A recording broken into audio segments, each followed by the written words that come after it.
Hello and welcome to mind vista. पिछली video में हमने साइको एनालिसिस की हिस्टोरिकल बैकग्राउंड को समझा था और आज की वीडियो में हम थ्योरी ऑफ पर्सनालिटी और साइकोसेक्सुअल स्टेजेस ऑफ डेवलपमेंट को समझेंगे। थ्योरी ऑफ पर्सनालिटी में हम सबसे पहले बात कर लेते हैं लेवल ऑफ कॉन्शियसनेस की। फ्रॉइड ने कॉन्शियसनेस को डिवाइड किया था 3 लेवल्स में। सबसे पहला लेवल जो था वो था the conscious mind. Conscious mind में आपकी वो सारी चीज़ें आती हैं जिससे आप एक लम्हे में अवेयर होते हो, ठीक है। तो इसमें वो सब की सब चीज़ें आएँगी, चाहे आपकी फीलिंग्स हैं, चाहे सेंसेशंस हैं, चाहे आपकी मेमोरीज़ हैं। तो इसमें वो सारी चीज़ें आएँगी जिससे एक मोमेंट में आप अवेयर होते हो, ठीक है। अगर आप इस वक़्त ये वीडियो देख रहे हो तो इस टाइम पे आप किन-किन सेंसेशन से अवेयर हो, आपको क्या फ़ील हो रहा है, क्या आपको महसूस हो रहा है, क्या आप देख रहे हो, वो सब के सब चीज़ें आपकी कॉन्शियसनेस माइंड में आएँगी। इसी तरह से जो सेकंड लेवल ऑफ अवेयरनेस है वो फ्रॉइड ने कहा था कि ये सबकॉन्शियस माइंड है। सबकॉन्शियस माइंड को प्री कॉन्शियस माइंड भी कहा जाता है। तो सबकॉन्शियस माइंड में वो सारी की सारी मेमोरीज़ आएँगी जिससे आप इस लम्हे में तो अवेयर नहीं हो, लेकिन अगर आप उससे अवेयर होना चाहो तो आप बड़ी ईज़िली उनसे अवेयर हो सकते हो, ठीक है। फॉर एग्ज़ाम्पल मैं आपसे पूछती हूँ कि आपने जो जहाँ पर अपना बचपन गुज़ारा है, उस घर का एड्रेस मुझे बताएँ। तो इवन दो इस लम्हे में आप उस मेमोरी से अवेयर नहीं थे, लेकिन जैसे मैंने आपसे सवाल पूछा तो आप उसको बड़े ईज़िली रिकॉल कर सकते हो। इसी तरह से आपकी कोई और प्लेज़ेंट या अनप्लेज़ेंट मेमोरी जिसे आप इस लम्हे में तो अवेयर नहीं हो, लेकिन अगर आप उसके बारे में सोचते हो तो आप उसको बड़ी ईज़िली रिकॉल कर सकते हो। तो वो सारी की सारी आपके सबकॉन्शियस या प्री कॉन्शियस माइंड में आएगी। जो थर्ड लेवल है कॉन्शियसनेस का वो फ्रॉइड ने कहा कि अनकॉन्शियस माइंड है। और अनकॉन्शियस माइंड में वो सारी मेमोरीज आएंगी जिनको हम रिप्रेस्ड कर चुके हैं, ठीक है। रिप्रेशन डिफेंस मैकेनिज्म है जिसको हम आगे समझेंगे। तो अनकॉन्शियस माइंड में वो सारी की सारी मेमोरीज आएंगी जिससे आप अनअवेयर हो, और अगर आप उससे अवेयर होना चाहो तो वो बड़ी डिफ़िकल्टी के साथ होगा, ठीक है। जैसे हमने पढ़ा था आना ओ के केस में कि जोसेफ ब्रोइड जो थे वो हिप्नोसिस का मेथड यूज़ करते हुए अनकॉन्शियस मेमोरीज को आना की अवेयरनेस में लेकर आते थे, ठीक है।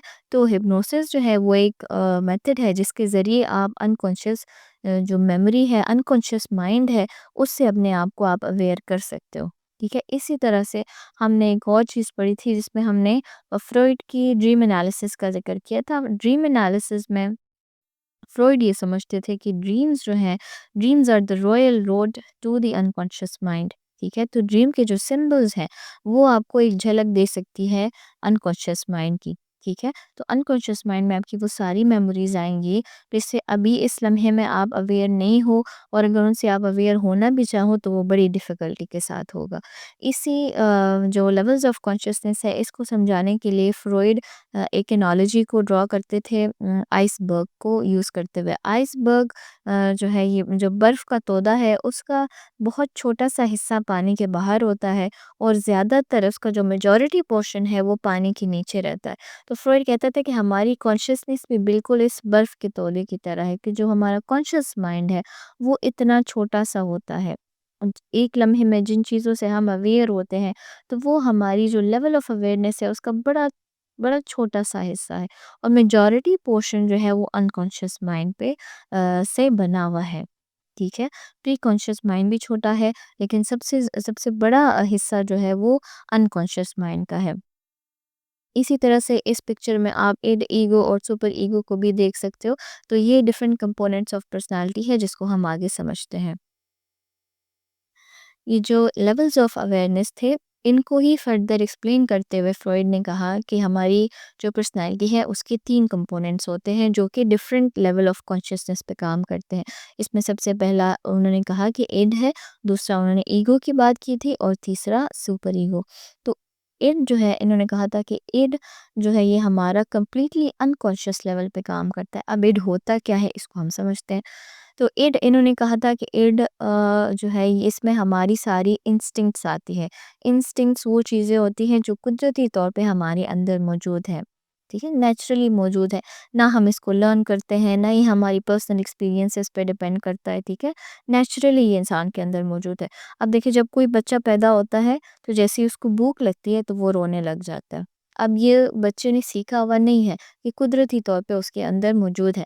इसी तरह से जो हमारे रिफ्लेक्सेस हैं, वो भी कुदरती तौर पे मौजूद हैं, तो इड में सारी की सारी इंस्टिंक्ट्स आती हैं। फिर फ्रॉइड ने ये भी कहा कि जो इड है, ये प्लेज़र प्रिंसिपल पे काम करता है। प्लेज़र प्रिंसिपल पे काम करने का मतलब ये है कि इड में जहाँ भी जब भी कोई नीड अराइज़ होती है, कोई विश अराइज़ होती है, कोई डिज़ायर अराइज़ होती है, तो इड जो है वो उसकी इमीडिएट ग्रैटिफिकेशन चाहता है, मतलब कि फ़ौरन से उस नीड को पूरा किया जाए, फ़ौरन से उस जो विश अराइज़ हुई है उसको पूरा किया जाए, ठीक है?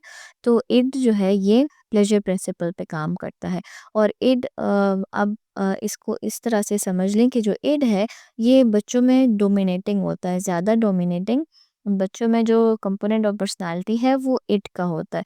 तो आपने देखा होगा कि बच्चों को जब भी को भूख लगती है या फिर जब भी उनकी कोई नीड अराइज़ होती है, तो वो फ़ौरन से चाहते हैं कि उनकी उस नीड को पूरा किया जाए, ठीक है? अगर भूख लगी हुई है तो बच्चा रोएगा, रोएगा, रोएगा जब तक कि उसको वो खाने की चीज़ ना दे दी जाए।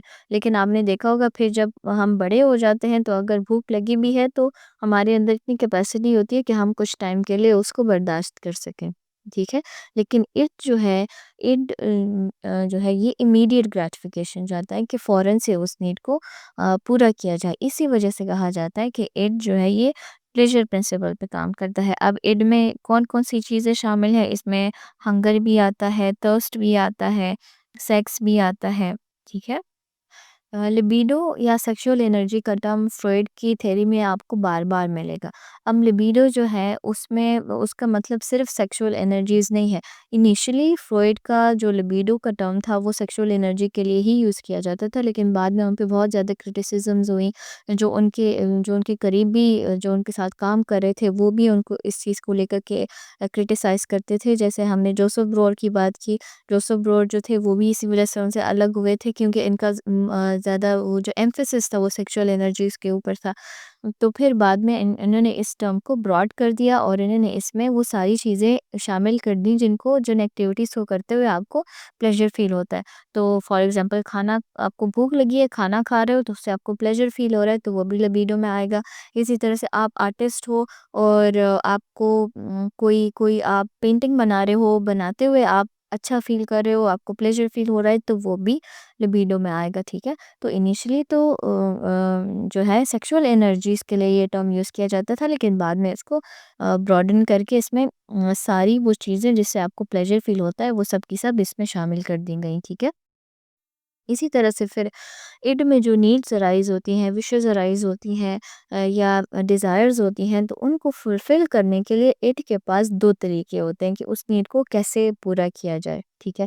तो फर्स्ट जो तरीका है वो तो है रिफ्लेक्स एक्शंस का, ठीक है? कि फॉर एग्ज़ाम्पल जैसे ही इरिटेशन फ़ील होती है एयरवेज़ में, तो ये एक नीड है और ये नीड कैसे फुलफ़िल होगी कि फ़ौरन से चीख आ जाती है, ठीक है? तो रिफ्लेक्स एक्शन हो गई। इसी तरह से आप किसी चीज़ को गर्म चीज़ को हाथ लगाते हो और फ़ौरन से पहले अपना हाथ उस चीज़ से हटा लेते हो, तो ये सारे के सारे रिफ्लेक्स एक्शन है। तो इट के पास एक तो रिफ्लेक्स एक्शन का तरीका है अपने नीड्स को, डिज़ायर्स को, विशेज़ को पूरा करने का। दूसरा तरीका इट के पास ये है कि वो एक इमेज बनाता है उस नीड को फुलफ़िल करने के लिए, उस डिज़ायर को फुलफ़िल करने के लिए एक इमेज बनाता है, ठीक है? जो उस डिज़ायर को फुलफ़िल कर सके। अगर आपको भूख लगी है तो इट जो है एक इमेज बनाएगा खाने की चीज़ की। ठीक है? तो इर्द के पास ये 2 तरीके हैं, या तो वो कोई इमेज बनाएगा या फिर वो बनाएगा एक रिफ्लेक्स एक्शन जो है वो परफ़ॉर्म होगा जिससे ईट की जो विशेज़ हैं, डिज़ायर्स हैं, नीड्स हैं वो फुलफ़िल हो सकें। ठीक है?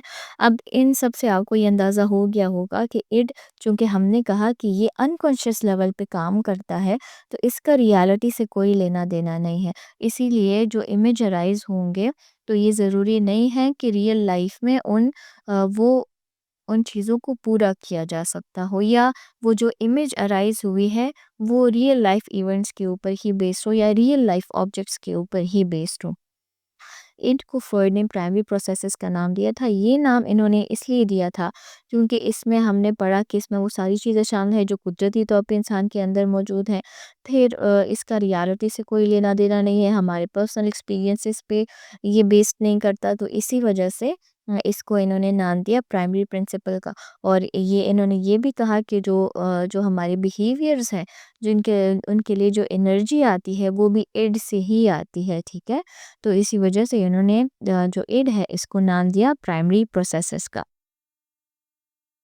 अब देखो, जैसे हमने हमने कहा कि ईड के पास 2 तरीके होते हैं अपनी नीड को फुलफ़िल करने का, या तो रिफ्लेक्सेशन होगी या फिर इमेज बनेगा।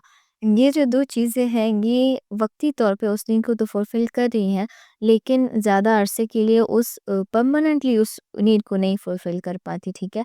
अगर मुझे भूख लगी है और मेरे माइंड में किसी खाने की चीज़ की पिक्चर आती है, तो वो टेम्परेरी एक चीज़ है। रियलिटी के साथ तो उसका कोई लेना-देना नहीं है। तो इसी वजह से फ्रॉइड ने कहा कि उस नीड को रियल लाइफ में परमानेंटली उस नीड को फुलफ़िल करने के लिए एक और कंपोनेंट ऑफ पर्सनैलिटी की ज़रूरत पड़ती है, जो कि उन्होंने कहा था कि ईगो है। फिर सेकंड कंपोनेंट ऑफ पर्सनैलिटी जो है, उन्होंने कहा था कि ये ईगो है। अब ईगो का काम ये है कि ईगो इट की डिज़ायर्स को मैच करेगा फिज़िकल एनवायरनमेंट के साथ, ठीक है? जो चीज़ें इट की नीड को पूरा कर सकती हैं, ईगो जो है उन चीज़ों को तलाश करेगा और उनके ज़रिए इट की जो ज़रूरतें हैं या विशेज़ हैं और डिज़ायर्स हैं, उनको वो पूरा करेगा।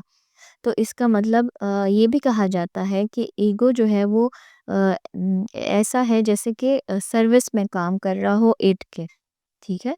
तो ईगो जो है ये इसका मेन काम ये है कि ये जो इट की डिज़ायर्स हैं उनको फुलफ़िल करने के लिए जो रियल वर्ल्ड है उसमें जाएगा, वहाँ पर ये देखेगा कि ऐसी कौन-कौन सी चीज़ें हैं जिससे इट की जो विशेज़ हैं उसको पूरा किया जा सकता हो, ठीक है? इसी वजह से कहा जाता है कि ईगो रियलिटी प्रिंसिपल के ऊपर काम करता है। इट का हमने क्या कहा था? इट का हमने कहा था कि इड प्लेज़र प्रिंसिपल के ऊपर काम करता है। ईगो रियलिटी प्रिंसिपल्स के ऊपर काम करता है। क्योंकि ईगो जो-जो चीज़ें प्रोवाइड करेगा नीड को पूरा करने के लिए, वो सारी की सारी रियल होंगी रादर देन कि वो इमेजिनरी हों। ठीक है? इट का हमने कहा ना कि इमेजिनरी होंगी, लेकिन ईगो जो चीज़ प्रोवाइड करेगा वो रियलिटी में बेस्ड होगी। ठीक है? जिस तरह से हमने इट के प्रोसेसेस के बारे में पढ़ा कि वो अनरियलिस्टिक होते हैं, रियलिटी के ऊपर बेस्ड नहीं होते, तो उनको प्राइमरी प्रोसेसेस कहा जाता है। इसी तरह से जो ईगो के प्रोसेसेस हैं, वो चूँकि रियलिटी के ऊपर बेस्ड होते हैं, तो उनको सेकेंडरी प्रोसेसेस कहा जाता है। अब फ्रॉइड ये कहते थे कि अगर हमारी पर्सनैलिटी के अंदर सिर्फ़ इड और ईगो मौजूद होते, तो हमारे अंदर और जानवरों के अंदर कोई फ़र्क ना रह पाता। तो इसी वजह से इंसानों को एक और कंपोनेंट ऑफ पर्सनालिटी इंसानों के अंदर मौजूद है जिसका नाम है सुपर ईगो, ठीक है? सुपर ईगो, फ्रॉइड ने कहा कि सुपर ईगो मोरल आर्म है पर्सनालिटी का। अब बच्चा जब छोटा था तो वो ये नहीं समझ पाता था कि जिस तरह से मेरी नीड अराइज़ होगी तो उसको फ़ौरन से पूरा करना बड़ा डिफ़िकल्ट है, बल्कि अनरियलिस्टिक है। तो वो जैसे-जैसे बड़ा होता जाता है तो वो ये सीखता जाता है कि जो नीड फुलफ़िलमेंट है उसमें वक़्त लगता है, ठीक है? फिर वो ये भी समझने लगता है कि कुछ चीज़ें जो हैं वो करना सही होता है और कुछ चीज़ें करना गलत होता है। तो कुछ तरीके ऐसे होते हैं कि उसके ज़रिए अगर मैं अपनी नीड को फुलफ़िल करूँगा तो वो सही तरीके होंगे, और अगर उनके बरक्स कुछ तरीके ऐसे होते हैं कि उनके ज़रिए अगर मैं अपनी नीड्स को पूरा करूँगा तो वो गलत होंगे। तो इसी तरह से जब बच्चा राइट एंड रॉन्ग को सीखता है तो उनमें सुपर ईगो डेवलप हो जाता है। ठीक है? फिर सुपर ईगो जब पूरी तरह से डेवलप हो जाता है तो फ्रॉइड ने कहा कि फिर उसके 2 कंपोनेंट्स और होते हैं। एक होता है द कॉन्शियस और दूसरा होता है ईगो आइडियल। तो फ्रॉइड ये समझते थे कि जो कॉन्शियस है उसमें हमारी वो सारी की सारी एक्सपीरियंसेस आएँगी जिसके लिए बच्चे को पनिश किया गया है, ठीक है? तो वो सारी की सारी एक्सपीरियंसेस जिनके लिए बच्चे को पनिश किया गया है वो हमारी कॉन्शियस में आएगी, ठीक है? तो अगर बच्चे ने गाली दी है उस पे उसको पनिशमेंट मिली है, या बच्चे ने किसी को हर्ट किया है उसके ऊपर उसको पनिशमेंट मिली है, तो ये सारे के सारे एक्सपीरियंसेस उसके कॉन्शियस में आएँगे। इसी तरह से ईगो आइडियल में वो सारी एक्सपीरियंसेस आएँगी जिसके लिए बच्चे को रिवॉर्ड दिया गया है, ठीक है? बच्चे ने हार्ड वर्क किया और अच्छे ग्रेड्स लेकर आया जिसकी बेस पे उसको रिवॉर्ड मिल रहा है। बच्चे ने खाना अच्छे से खाया, अपना प्लेट फिनिश किया जिसके लिए उसको रिवॉर्ड दिया जा रहा है, तो वो सारी की सारी एक्सपीरियंसेस ईगो आइडियल में आएँगी। अब जैसे हमने पढ़ा कि कॉन्शियस में वो एक्सपीरियंसेस आ रहे हैं जिसके लिए बच्चे को पनिश किया गया है। तो अगर लेटर ऑन लाइफ में बच्चा उन एक्टिविटीज़ में एंगेज होगा या फिर उन एक्टिविटीज़ के बारे में सोचेगा भी, तो वो भी उसमें गिल्ट की फीलिंग को प्रोड्यूस करेंगे। ठीक है? इसी तरह से ईगो आइडियल में हमने कहा कि इसमें वो सारी एक्टिविटीज़ हैं, एक्सपीरियंसेस हैं जिसके लिए बच्चे को रिवॉर्ड किया गया है। तो अब अगर बच्चा उन चीज़ों के बारे में सोचेगा या फिर उन एक्टिविटीज़ में एंगेज होगा, तो वो फीलिंग ऑफ प्लेज़ेंटनेस उसमें अच्छी-अच्छी फीलिंग्स लेकर आएगा। अब फ्रॉइड ये कहते हैं कि जैसे ही सुपर ईगो डेवलप होता है तो ईगो का काम और भी कॉम्प्लिकेटेड हो जाता है। अब ईगो ने ना सिर्फ इड के नीड्स और डिज़ायर्स को देखना होता है बल्कि सुपर ईगो को भी साथ-साथ लेके चलना होता है, ठीक है? अब मेजॉरिटी ऑफ द टाइम ये होता है क्योंकि हमने कहा कि इड तो प्लेज़र प्रिंसिपल्स के ऊपर काम करता है, इमीडिएट ग्रैटिफिकेशन इसको चाहिए। तो मेजॉरिटी ऑफ द टाइम जो नीड उसके अंदर अराइज़ हो रही है, एड इड की जो नीड अराइज़ होती है, तो वो सुपर ईगो के जो मोरालिटी प्रिंसिपल्स हैं उसके बरअक्स होती है। तो अब ईगो का काम क्या होता है कि अगर तो वो उस नीड को फुलफ़िल करता है, तो फिर क्या होगा कि फीलिंग ऑफ गिल्ट अराइज़ होंगी क्योंकि वो तो सुपर ईगो के जो मोरालिटी प्रिंसिपल्स हैं, जो इंटरनलाइज़्ड वैल्यूज़ हैं, उसके ख़िलाफ़ है, तो वो फिर फीलिंग ऑफ गिल्ट को प्रोड्यूस करेगा। तो फिर ईगो जो है वो सप्रेस करता है इड की उस डिज़ायर को और फिर वेट करता है या फिर ऐसे तरीके ढूँढता है जिसके ज़रिए इट की जो नीड है या डिज़ायर है वो भी फुलफ़िल हो सके और फीलिंग्स ऑफ गिल्ट जो है वो भी प्रोड्यूस ना हो सके। ठीक है? तो ईगो का जो काम है वो और कॉम्प्लिकेटेड हो जाता है। अब उसने इट इट की डिज़ायर को इस उन तरीकों से फुलफ़िल करना है कि इट के डिज़ायर्स भी पूरे हो जाएँ और सुपर ईगो जो है वो जो इंटरनलाइज़्ड वैल्यूज़ हैं, वो जो मोरल प्रिंसिपल्स हैं उनको भी वायलेट ना किया जाए। ठीक है? अब हम फ्रॉइड की साइकोसेक्सुअल थ्योरी ऑफ डेवलपमेंट को समझ लेते हैं। साइकोसेक्सुअल थ्योरी ऑफ डेवलपमेंट में फ्रॉइड ने इरोजेनस ज़ोन की बात की थी। फ्रॉइड ये समझते थे कि जो इंसान की पूरी बॉडी है वो सेक्सुअल प्लेज़र का एक सोर्स है। लेकिन जो जब हमारी डेवलपमेंट हो रही होती है तो हमारी जो ये सेक्सुअल एनर्जी है ये बॉडी के डिफरेंट पार्ट्स में कंसंट्रेटेड होती है।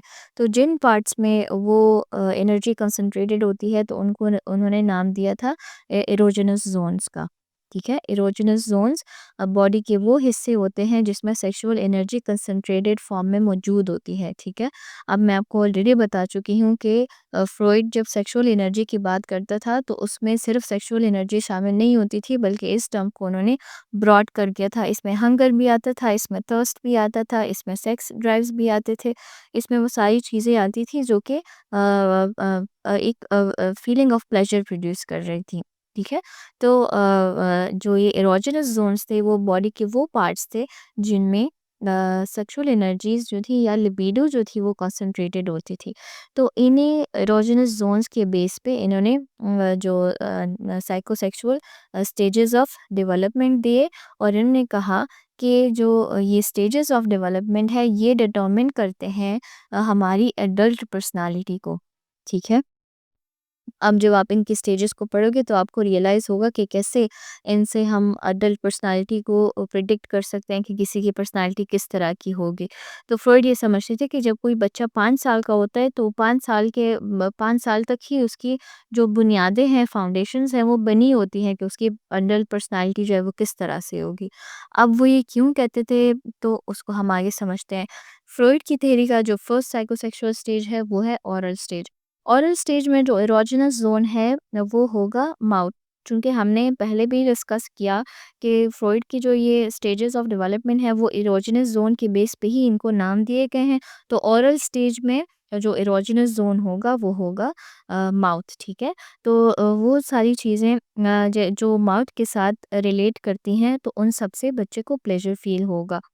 तो जैसे बच्चे को लिप्स से प्लेज़र फ़ील होता है, टंग से प्लेज़र फ़ील होगा या फिर वो सारी एक्टिविटीज़ जो माउथ के साथ रिलेटेड होती हैं, सकिंग है, चूइंग है या फिर स्वॉलोइंग है, तो इन सारी एक्टिविटीज़ से बच्चे को प्लेज़र फ़ील होगा, ठीक है?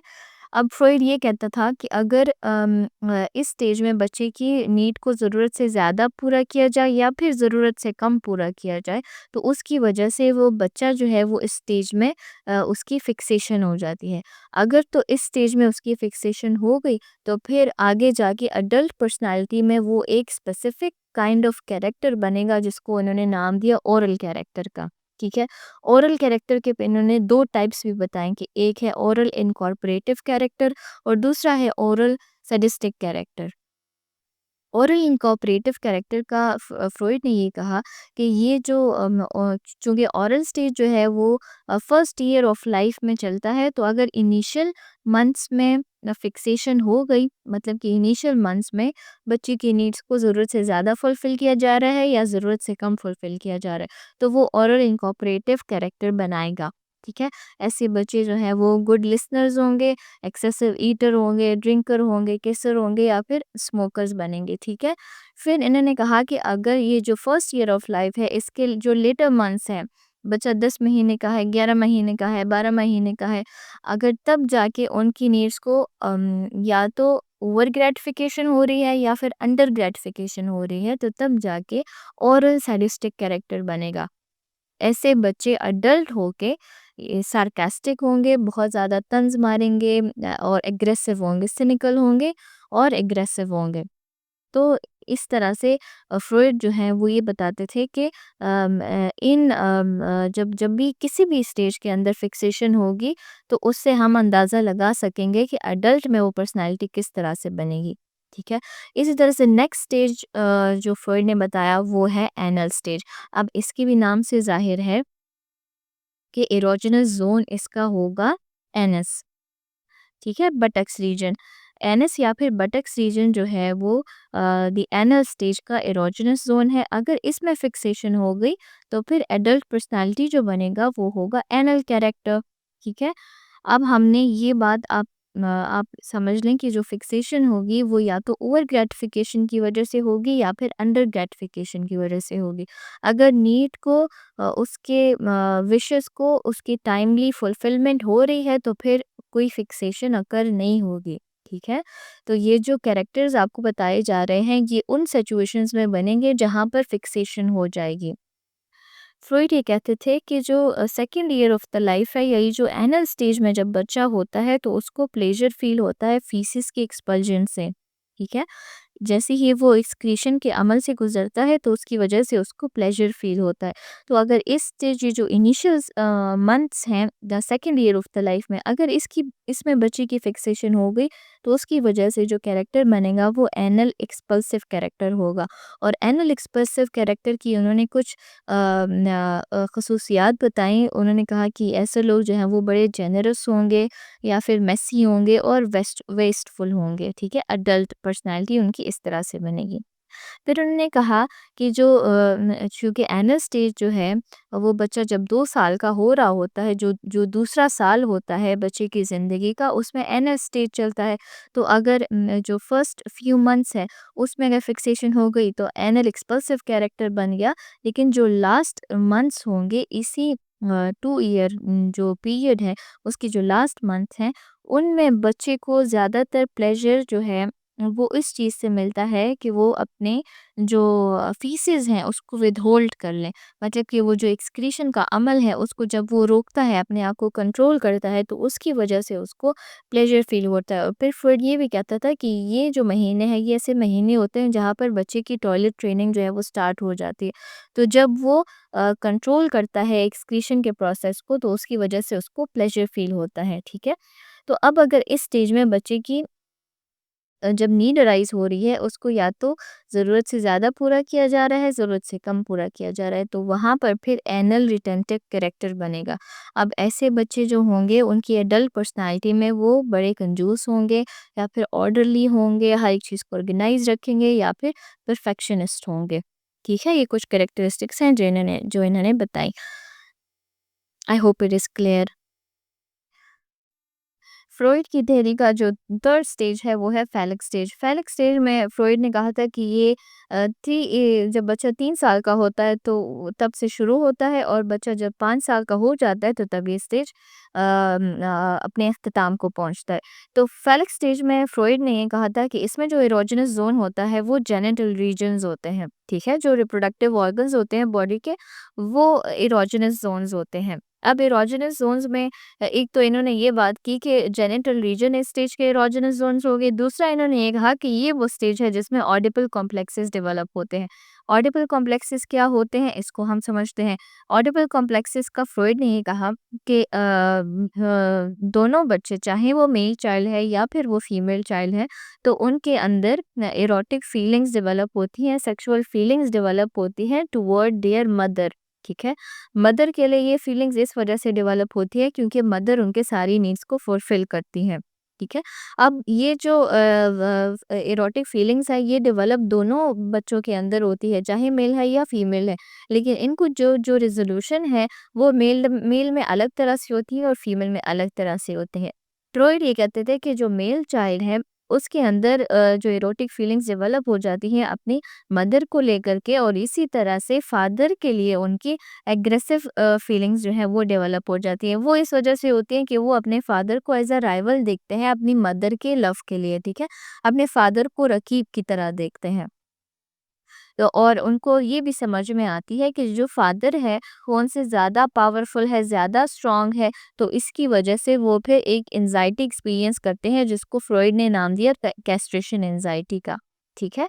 और इन्होंने ये कहा था कि ये जो एग्रेसिव फीलिंग्स होती हैं टुवर्ड द फादर और इरोटिक फीलिंग्स जो होती हैं टुवर्ड द मदर, इनको कहा था कि ये ऑडिपल कॉम्प्लेक्सेस हैं, ठीक है। फिर इन्होंने आगे फर्दर रेंज में ये बताया कि जो ये ऑडिबल कॉम्प्लेक्सेस हैं मेल के अंदर, ये जो कैस्ट्रेशन एंजाइटी है इसको किस तरह से ख़त्म किया जा सकता है। तो फ्रॉइड ने कहा कि अगर फीमेल जो मेल बच्चा है वो आइडेंटिफाई कर ले अपने फादर के साथ, ठीक है, तो वो फिर इस काबिल हो जाता है कि वो अपनी मदर को एटलीस्ट अपने फादर के साथ शेयर कर सके, जिसकी वजह से जो फादर है वो पहले जो थ्रेट था, जो उसको फादर को अपना राइवल समझता था, उसको लेकर के जो बच्चे की अग्रेसिव टेंडेंसीज थी या हॉस्टाइल टेंडेंसीज थी, तो वो जो है उनकी एलिमिनेट हो जाती है, ख़त्म हो जाती हैं, ठीक है। तो मेल के अंदर जो है वो मदर को लेकर के एरोटिक फीलिंग्स डेवलप होगी और फादर को लेकर के एग्रेसिव और हॉस्टिलिटी की जो फीलिंग्स है वो डेवलप होंगी। इसी तरह से हमने पहले भी पढ़ा कि फीमेल के अंदर भी एरोटिक फीलिंग्स डेवलप होंगी अपनी मदर को लेकर के, क्योंकि फीमेल बच्चा जो है उसकी भी सारी की सारी नीड्स उसकी मदर फुलफिल कर रही हैं, ठीक है। तो इनिशियली फीमेल के अंदर मदर को लेकर के एरोटिक फीलिंग्स डेवलप होती है, लेकिन बाद में ये जो फीलिंग्स होती हैं ये कन्वर्ट हो जाती हैं न टू हॉस्टिलिटी और एग्रेसिव फीलिंग्स में कन्वर्ट हो जाती हैं, ठीक है। क्योंकि वो ये समझती हैं कि मेल के पास जो रिप्रोडक्टिव ऑर्गन है वो फीमेल के पास मौजूद नहीं है, और वो अपनी मदर को उसका ब्लेम देती है कि मेरी मदर की वजह से ये ऑर्गन जो है ये वैल्यूड ऑर्गन जो है ये मेरे पास मौजूद नहीं है, तो इसी वजह से वो अपने मदर को सारा का सारा ब्लेम देती हैं। तो इसकी वजह से उसकी मिक्स्ड फीलिंग डेवलप हो जाती है अपने मदर के लिए। एक तरफ तो एग्रेसिव फीलिंग्स भी है और दूसरी तरफ एरोटिक और सेक्सुअल फीलिंग्स भी डेवलप हो जाती हैं, ठीक है। लाइकवाइज फीमेल की डेवलप हो जाती है फीलिंग्स, एरोटिक फीलिंग्स डेवलप हो जाती है अपने फादर के लिए, ठीक है। क्योंकि वो ये समझती है कि फादर के पास वो मेल ऑर्गन मौजूद है जो उसके पास मौजूद नहीं है, तो इसी वजह से उसको उसकी जो एरोटिक फीलिंग है वो डेवलप हो जाती है टुवर्ड द, ठीक है। तो एक तरफ तो उनकी एरोटिक फीलिंग्स डेवलप हो गई, लेकिन फिर उनकी अंदर पीनस एनवी भी आता है। पीनस एनवी ये है कि जो फीमेल चाइल्ड होता है वो ये समझती है कि जो वैल्यूड ऑर्गन जो है वो चूंकि फादर के पास है और इस बच्ची के पास नहीं है, तो उसकी वजह से उसको फिर पीनस एनवी भी एक्सपीरियंस होता है, जिसकी वजह से फिर उसको मिक्स्ड फीलिंग डेवलप हो जाती है अपने फादर के लिए भी। तो जो फीमेल चाइल्ड होता है उसका जो ऑडिपल कॉम्प्लेक्स होता है वो थोड़ा-सा डिफरेंट होता है मेल चाइल्ड से। फीमेल चाइल्ड के अंदर जो है वो एरोटिक और हॉस्टिलिटी की फीलिंग्स जो है वो मदर के लिए भी डेवलप होती हैं, और यही फीलिंग्स जो है वो फादर के लिए भी डेवलप हो जाती हैं, ठीक है? तो फिर ये जो फीलिंग्स होती हैं, फिर फ्रॉइड ये समझता था कि ये जो ऑडिबल कॉम्प्लेक्सेस जो हैं वो ये जब डेवलप हो जाते हैं, ये जो इरोटिक फीलिंग्स हैं और एग्रेसिव फीलिंग्स हैं, बच्चे को इन फीलिंग्स को सप्रेस करना होता है, ठीक है? इन फीलिंग्स को सप्रेस करना होता है, रिप्रेस करना होता है, और जब ये रिप्रेशन का अमल कंप्लीट हो जाता है तो इसी के दौरान बच्चे के अंदर सुपर ईगो डेवलप हो जाती है। जब बच्चे के अंदर सुपर ईगो डेवलप होती है तो उससे उसकी जो सेक्सुअल फीलिंग्स है, इरोटिक फीलिंग है, एक तो वो सप्रेस हो जाती है, दूसरा वो अपने जो पेरेंट्स होते हैं उनकी जो वैल्यूज़ हैं, वो जिस चीज़ को राइट और रॉन्ग समझते हैं उसको भी वो इंटरनलाइज़ कर लेते हैं, ठीक है? तो जो पेरेंट्स के मॉरल वैल्यूज़ होंगे उसको वो बच्चा जो है वो भी उसको इंटरनलाइज़ कर लेगा, चाहे वो मेल चाइल्ड है या फिर फीमेल चाइल्ड है। ये ऑडिबल कॉम्प्लेक्सेस का अगर आपने डिटेल अकाउंट पढ़ना है तो आप introduction to the history of psychology book को कंसल्ट कर सकते हो। जो 4th स्टेज है साइकोसेक्सुअल स्टेजेस ऑफ डेवलपमेंट का, वो है लेटेंसी स्टेज। लेटेंसी स्टेज में फ्रॉइड ये कहता है कि लेटेंसी स्टेज बच्चा जब 6 साल का होता है तो तब ये शुरू हो जाता है और प्यूबर्टी तक लेटेंसी स्टेज चलता रहता है, ठीक है? इसमें फ्रॉइड ने कहा था कि जो फैलिक स्टेज होता है उसमें इतनी ज़्यादा इंटेंस रिप्रेशन कर लेता है बच्चा कि वो जितनी भी सारी सेक्सुअल एक्टिविटीज़ थी या सेक्सुअल एनर्जीज़ थी वो कॉन्शियसनेस से जो है वो हट जाती है, अवेयरनेस से चली जाती हैं, अनकॉन्शियस का अब वो हिस्सा बन जाती हैं, ठीक है? और इस स्टेज में इन्होंने कहा था कि ज़्यादातर जो बच्चा है उसकी एक्टिविटीज़ जो है वो स्कूल वर्क में और पीयर एक्टिविटीज़ में बच्चा इंगेज हो जाता है। इसमें इस स्टेज में बच्चे के अंदर और ज़्यादा दुनिया को लेकर के जो क्यूरियोसिटी है वो बच्चे की और ज़्यादा बढ़ जाती है, ठीक है? तो जो लेटेंसी स्टेज होता है उसमें बच्चा स्कूल वर्क और पीयर एक्टिविटीज़ में ज़्यादातर एंगेज हो जाता है और जो सेक्सुअल एनर्जीज़ थी वो कंप्लीटली रिप्रेस हो जाती हैं। लास्ट स्टेज जो है साइकोसेक्सुअल स्टेज का, वो है दी जेनिटल स्टेज। जेनिटल स्टेज जो है वो फ्रॉइड ने कहा कि ये प्यूबर्टी से स्टार्ट होता है और जब तक इंसान तक की ज़िंदगी रहती है तब तक ये स्टेज होता है, ठीक है? फिर इसने कहा था कि जो जो क्योंकि इसका जो ऑनसेट है वो प्यूबर्टी के अंदर होता है तो उसमें जो सेक्सुअल डिज़ायर होती हैं ये भी बहुत ज़्यादा इंटेंस हो जाती हैं और ये इतनी इंटेंस हो जाती हैं कि आप इन डिज़ायर को कंप्लीटली इंडिविजुअल रिप्रेस नहीं कर सकता और इनकी मैनिफेस्टेशन जो है वो शुरू हो जाती है, ठीक है? तो फिर इन्होंने कहा था कि यहाँ पर इस स्टेज में जो फ़ोकस होता है वो ज़्यादातर अपोज़िट सेक्स के फ्रॉइड लास्टली ये कहते हैं कि अगर इससे पहले जो स्टेजेस थे उसमें अगर सारी चीज़ें सही-सही हो जाती हैं, तो फिर इस स्टेज में फाइनली इंडिविजुअल जो है वो डेटिंग करता है और फिर उसकी जो मैरिड लाइफ है वो स्टार्ट हो जाती है। ठीक है? अब जैसे हमने पढ़ा कि ये जो सारे स्टेजेस थे उनमें अगर अंडर ग्रेटिफिकेशन या ओवर ग्रेटिफिकेशन हो गई तो उसकी वजह से फिक्सेशन हो जाएगी और फिर वो अडल्ट हमारी पर्सनालिटी बनाएगा। तो साइको एनालिस्ट के पास अगर कोई आता था जिनको लाइफ में एडजस्टमेंट के इश्यूज होते थे, तो वो जो साइको एनालिस्ट होता था वो उनके ये जो प्रीवियस ये जो स्टेजेस हैं उनको वो देखता था कि उसमें उनकी प्रोग्रेस किस तरह से हुई, कहीं किसी स्टेज में फिक्सेशन तो नहीं हुई, ठीक है? तो इसी वजह से वो ये कहते थे जो साइको एनालिस्ट थे वो ये मानते थे या फ्रॉइड जो थे वो ये मानते थे कि जो हमारी अर्ली एक्सपीरियंसेस होती हैं वो हमारी एडल्ट लाइफ को बहुत ज़्यादा इफ़ेक्ट करती हैं। ठीक है? इन्होंने ये भी एक स्टेटमेंट इन्होंने कही थी कि childhood experiences is the stuff of which neurosis और नॉर्मेलिटी आर मेड। ठीक है? I hope it is clear. अब हम फ्रॉइड की थ्योरी के ऊपर जो क्रिटिसिज़्म्स किए गए थे उसको एक नज़र देख लेते हैं। तो सबसे पहला जो क्रिटिसिज़्म था फ्रॉइड की थ्योरी के ऊपर वो था जो इनका मेथड था डेटा कलेक्शन का। बहुत सारे थ्योरिस्ट ये समझते हैं कि फ्रॉइड का जो डेटा कलेक्शन का मेथड था वो ठीक नहीं था। एक तो इनका जो जिन लोगों के पे ये एक्सपेरिमेंट्स करते थे, जो इनके पेशेंट्स थे, वो जनरल पॉपुलेशन को रिप्रेज़ेंट नहीं करते थे। इसी वजह से उनका जो डेटा है उसको आप नॉर्मल पॉपुलेशन के ऊपर जनरलाइज़ भी नहीं कर सकते हैं, ठीक है? तो एक तो इनका मेथड ऑफ जो डेटा कलेक्शन था वो दुरुस्त नहीं था। दूसरा जो था वो जो क्रिटिसिज़्म इन पे किया जाता है वो जो इनके कॉन्सेप्ट्स हैं, उनके जो डेफ़िनेशंस हैं, उनके ऊपर बड़ा इनको क्रिटिसाइज़ किया जाता था।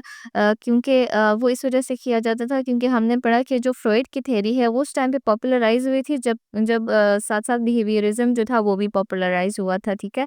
तो ये वो टाइम था जहाँ पर जो टर्म्स थे उनकी डेफ़िनेशन इस तरह से की जाती थी कि उनको किसी तरह से मेज़र किया जा सके, ठीक है? लेकिन फ्रॉइड की थ्योरी के बहुत सारे कॉन्सेप्ट्स ऐसे हैं जिनको मेज़र करना नियरली इम्पॉसिबल है, ठीक है? फॉर एग्ज़ाम्पल आप ऑडिपल कॉम्प्लेक्स को ले लो, तो ऑडिपल कॉम्प्लेक्स को आप कैसे मेज़र करोगे या पीनस एनवी को कैसे आप एक्सपेरिमेंटली स्टडी करोगे या उसको मेज़र करोगे। इसी तरह से साइकिक एनर्जी है या कास्ट्रेशन एंग्ज़ायटी का कॉन्सेप्ट है, तो ये कैसे आप इनको स्टडी करोगे या फिर इनके ऊपर एक्सपेरिमेंट्स आप कैसे करोगे। इसी तरह से जो symbols of the dream symbols हैं जो उन्होंने बताया कि मैनिफेस्ट कंटेंट होता है और लेटेंट कंटेंट होता है, तो जो ड्रीम के जो सिंबल्स हैं, हर एक सिंबल का क्या मतलब होता है, तो वो हमें कैसे पता लगेगा कि जो मीनिंग हमें फ्रॉइड बता रहा है वो सही है, वो वैलिड है कि नहीं है। तो इसी तरह से फ्रॉइड की थ्योरी के बहुत सारी चीज़ें, बहुत सारे कॉन्सेप्ट्स ऐसे थे जिनको मेजर करना नियरली इम्पॉसिबल था। तीसरा जो इनके ऊपर क्रिटिसिज्म किया जाता है वो डॉगमेटिज्म का है कि फ्रॉइड जो था वो अपने आप को साइको एनालिटिक मूवमेंट का लीडर मानता था, ठीक है? और कोई भी ऐसा बंदा जो कि ऐसे आइडियाज़ लेकर आता था जो कि इनके जो आइडियाज़ हैं उनके खिलाफ होता था, तो वो उस मेंबर को अपनी ये जो मूवमेंट थी उससे अपने ग्रुप से उसको बाहर निकाल देता था, ठीक है? तो यही वजह थी कि बहुत सारे लोग जो उनके साथ डिसएग्री करते थे तो वो इनके ग्रुप से निकल के फिर उन्होंने जो अलग मूवमेंट्स बनाते थे उसको या जो उनकी अलग थ्योरीज थी उसको हम साइकोडायनामिक के नाम से जानते हैं। इसी तरह से जो एक और क्रिटिसिज्म उन पे किया जाता है वो over emphasis on the sex है। ठीक है, फ्रॉइड के जितने भी थ्योरीज हैं, अब जैसे हमने पढ़ा कि इनका सेक्सुअल एनर्जीज के ऊपर या सेक्स के ऊपर बहुत ज़्यादा एम्फेसिस होता था।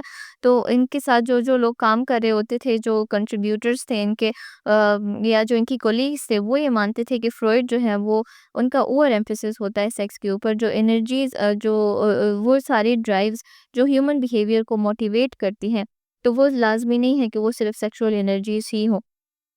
बहुत सारे थेरिस्ट ये समझते थे कि जो ह्यूमन बिहेवियर है उसको सेक्सुअल एनर्जीज के बगैर बाकी ऐसे एक्सपीरियंसेस होते हैं जिनके बेस पे बहुत अच्छे से डिफाइन किया जा सकता है, एक्सप्लेन किया जा सकता है। सिर्फ सेक्सुअल एनर्जीज या सेक्सुअल ड्राइव्स के ऊपर ह्यूमन बिहेवियर को बेस नहीं करना चाहिए, ठीक है? इसी तरह से सेल्फ फुलफिलिंग प्रोफेसी भी इनके ऊपर एक क्रिटिसिज्म किया जाता है। सेल्फ फुलफिलिंग प्रोफेसी का मतलब ये है कि फ्रॉइड ने जितनी सारी चीज़ें उनके सामने आई, वो उनके सामने इसी वजह से आई क्योंकि वो इन चीज़ों को ढूँढने की कोशिश कर रहे थे, ठीक है? He found what he was looking for simply because he was looking for it, ठीक है? इसी तरह से इसकी एग्जांपल फ्री एसोसिएशन की दी जाती है कि फ्री एसोसिएशन में जो था वो कंप्लीटली फ्री नहीं होता था, बल्कि उसमें जो एनालिस्ट होता था, साइको एनालिस्ट होता था, वो अपनी मूवमेंट से और अपनी जेस्चर से गाइड करता था अपने पेशेंट को। और जहाँ पर वो इंफॉर्मेशन उनको रिक्वायर्ड होती थी तो उनको अपने बॉडीली जेस्चर्स के ज़रिए उनको इंकरेज किया जाता था। यही जो क्रिटिसिज्म है वो ड्रीम इंटरप्रिटेशन के ऊपर भी अप्लाई होती है। कार्ल पॉपर ये कहते हैं कि फ्रॉइड की जो थ्योरी है वो अनसाइंटिफिक है क्योंकि आप इनकी थ्योरी को किसी भी तरह से फॉल्सिफाई नहीं कर सकते। कोई भी अगर फिनोमेना होता है तो उसके जो दोनों पहलू होते हैं, उसके दोनों पहलू को जो फ्रॉइड की थ्योरी है वो बहुत अच्छे से एक्सप्लेन कर पाती है। तो किसी भी तरह से आप इसकी थ्योरी को फॉल्सिफाई नहीं कर सकते। इसी वजह से ये कहते थे कार्ल पॉपर कि इनकी जो थ्योरी है वो अनसाइंटिफिक है। इसकी एग्ज़ाम्पल ये देते थे कि जैसे अगर फ्रॉइडियन थ्योरी जो है वो हमें ये बताती है कि अगर चाइल्डहुड में कुछ एक्सपीरियंसेस बच्चे के साथ ऐसे हो सकते हैं कि जिसकी वजह से बच्चा जो है जो हेटेरोसेक्सुअल रिलेशनशिप्स होते हैं उनसे वो नफ़रत करेगा। और वही बच्चा जो है अगर आप उसको देख लें और वो बच्चे के साथ वही एक्सपीरियंसेस भी हो चुके हैं, लेकिन उसके बावजूद अडल्ट लाइफ़ में वो हेटेरोसेक्सुअल रिलेशनशिप्स को बहुत ज़्यादा सीख भी करता है और उनको एन्जॉय भी करता है। तो अगर आप इस सिचुएशन को फ्रॉयडियन के सामने लेकर जाते हो, तो फ्रॉयडियंस जो है वो आपको ये बताएँगे कि ये बच्चा जो है इवन दो उनके साथ ये सारे एक्सपीरियंसेस हुए हैं, लेकिन अब ये रिएक्शन फॉर्मेशन में कर रहा है, एंगेज कर रहा है। और रिएक्शन फॉर्मेशन ये होती है डिफेंस मैकेनिज़्म है, जिसमें ये होता है कि आप कंप्लीटली उस चीज़ के ऑपोज़िट काम करते हो जो आप फ़ील कर रहे हो या जो एक्शंस आप लेना चाहते हो। ठीक है? तो दोनों सिचुएशंस को, चाहे बच्चे के साथ नेगेटिव एक्सपीरियंसेस हुए, अब उसको नफ़रत होनी चाहिए लेकिन नफ़रत उसको नहीं हो रही, वो बल्कि एन्जॉय कर रहा है जो सेक्सुअल रिलेशनशिप को, तो इन दोनों सिचुएशंस को जो फ्रॉइड की थ्योरी है वो बहुत अच्छे से एक्सप्लेन कर पा रही है। तो इसी तरह से फ्रॉइड की थ्योरी, आप एक इंडिविजुअल का कोई भी इवेंट होगा तो उसको फ्रॉइड की थ्योरी हर एक तरीके से अच्छे तरह से एक्सप्लेन करेगी। तो इसकी वजह से कार्ल पॉपर ये कहते थे कि इस थ्योरी को आप किसी भी तरह से फ़ॉल्सिफ़ाई नहीं कर सकते, इसी वजह से ये अनसाइंटिफिक थ्योरी है।